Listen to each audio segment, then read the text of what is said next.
Allô, allô! Là, je continue ma préparation de fajitas. Je vais faire ma salsa. Pour les personnes qui sont tannées d'avoir des agents de conservation dans votre salsa, puis des trucs que t'es pas trop sûr de ce que tu manges, puis c'est super facile puis super rapide à faire, je te montre ça. En fait, je vais utiliser les produits du guide, de la boîte du vrai vite fait, du côté mexicain. On en a 8 autres pour la saison. On en a 8 au complet pour la saison estivale. Donc là, je vais utiliser la salsa poco picante. Je vais pour présentement, puis après ça, je vais te montrer avec d'autres produits. Avec cette boîte-là, il vient avec 5 fiches recettes, côté anglais, côté français. Donc, c'est super pratique, puis c'est des recettes qui se font en moins de 20 minutes. Donc, c'est super intéressant pour ça. Alors, je vais changer l'angle de ma caméra. Puis, ma salsa n'était pas ouverte. Fait que, je vais changer l'angle de la caméra, puis je te montre ça. Je vais te montrer aussi mes outils de cuisine que je prends pour faire ma salsa, qui est mon couteau 5 pouces en céramique. J'ai mon tapis à découper, puis ma cuillère aussi 4 en 1, avec mon presse-agrumes 2 en 1, donc qui est pour la lime et pour le citron. Donc, ma tomate, je vais la couper en dés. Là, je suis exactement la recette qu'il y a sur le pot. Il me demande une tasse de tomates. Je vais en mettre un petit peu plus de tomates parce que elle est très, très relevée. Fait que si tu veux pas avoir une salsa qui va être trop, trop épicée, en la diluant un peu avec tes tomates, en diluant ton épice avec tes tomates, tu vas avoir de quoi de super intéressant. Fait que tu fais ça. Couper les tomates.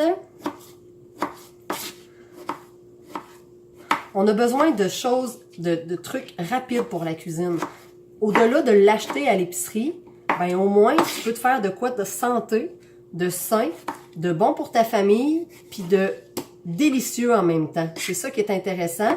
Puis si on regarde les ingrédients du mélange à salsa, c'est oignon, sel marin, ail, piment, épices, poivre de Cayenne, piment jalapeno et herbes. Fait que t'as aucun mot qu'un enfant peut pas lire. Un enfant de 7-8 ans là, qui est capable de lire, il peut très bien... un agent de conservation, souvent, c'est long comme un camion de 10 roues. Fait que ils peuvent pas nécessairement toujours les lire. Puis, quand on n'est pas dans la saison des tomates, tu peux tout simplement prendre... On va les mettre dans le bol. Tu peux tout simplement prendre des tomates en canne qui sont pas assaisonnées. Ça va faire vraiment la job. Je vais rincer les mains.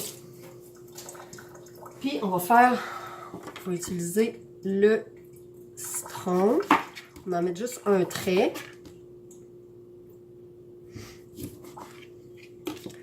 Puis, on le fait comme ça. Fait que je vais le mettre dans la partie jaune pour le citron.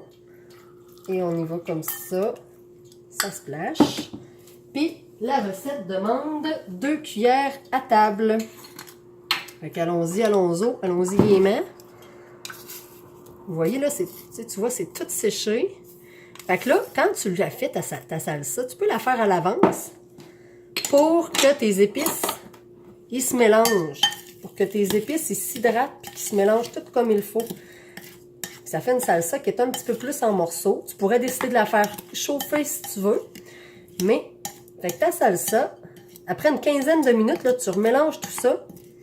Puis ça va te donner une salsa assez relevée, goûteuse. Tu aurais pu ajouter de la coriandre aussi, ils le disent sur la recette.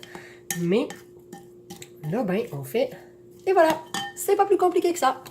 Donc, sur ce, bonne journée, puis à une prochaine capsule. Ciao!